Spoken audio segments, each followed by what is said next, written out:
Hello everyone, happy Tuesday. I am TinTim, that's T-I-N as in na na na na na na na na. T-I-M as in maybe it's Maybelline, except it's not.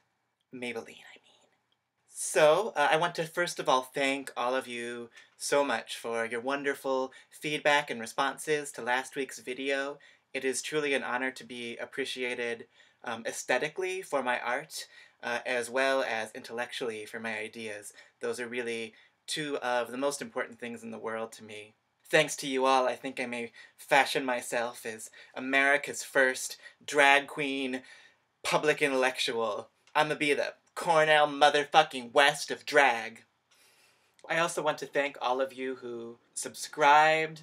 I hope that in addition to tuning in each week, you'll poke around and take a look at some of the other videos on my channel. In particular, the music video for my dirty DIY homespun dance pop song, Sext Me. So, let's talk about this week's episode of RuPaul's Drag Race All-Stars, Episode 2.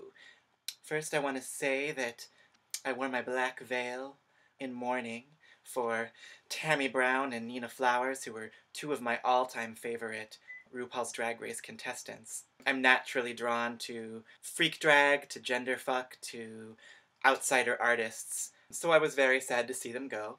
Mostly because we now will not get to see what else they might have brought to the competition. But, c'est la vie, c'est la vie, c'est la vie.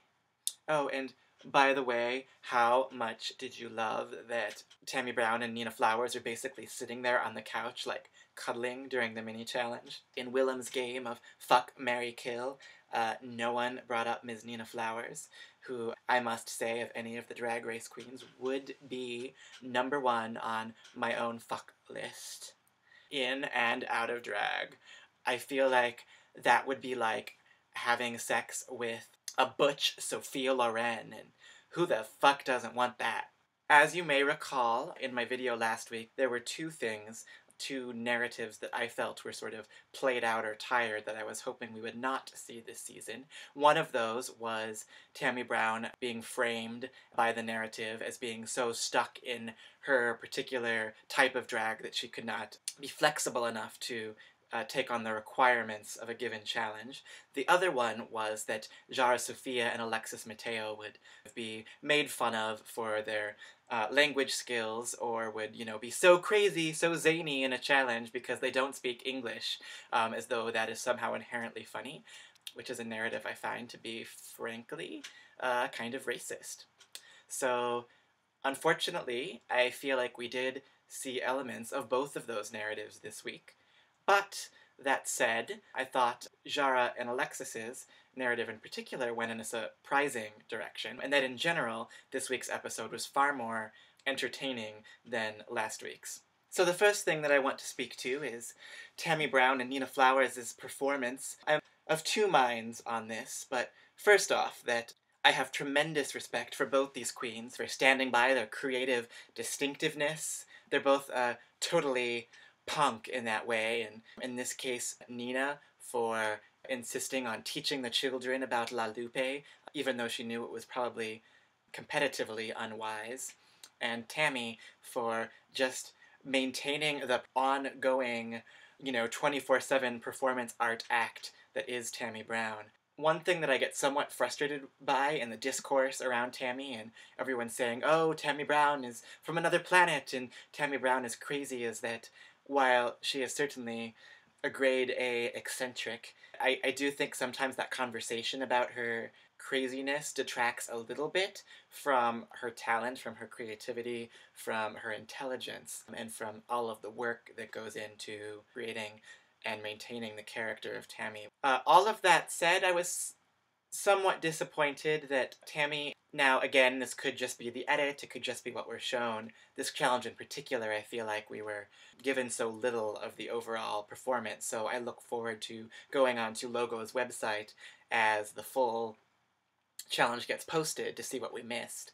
But I was somewhat disappointed that Tammie did not push her creative boundaries a little bit more.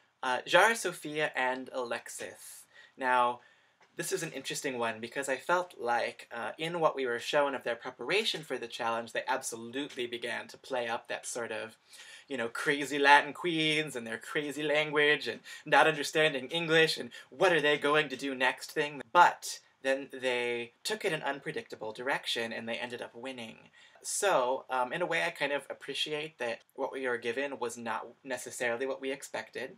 By far, the most entertaining portion of this week's episode was the mini challenge, surprisingly enough. And what I loved about this was, although it absolutely felt somewhat staged and perhaps a little bit rehearsed, at least kind of coached or directed, all of the queens were such hyper versions of themselves and just performing their personalities in such an extreme way.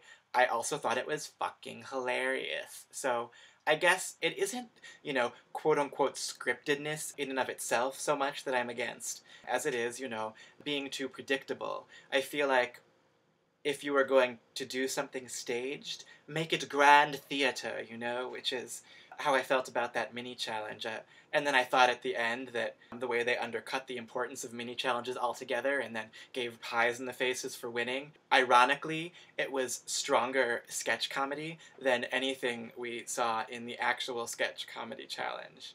What Drag Race does at its best, I feel, is to sort of knowingly wink at all of the conventions of reality television and kind of satirize them. It's like dragging reality TV in a way, like meta, meta, meta like a motherfucker meta.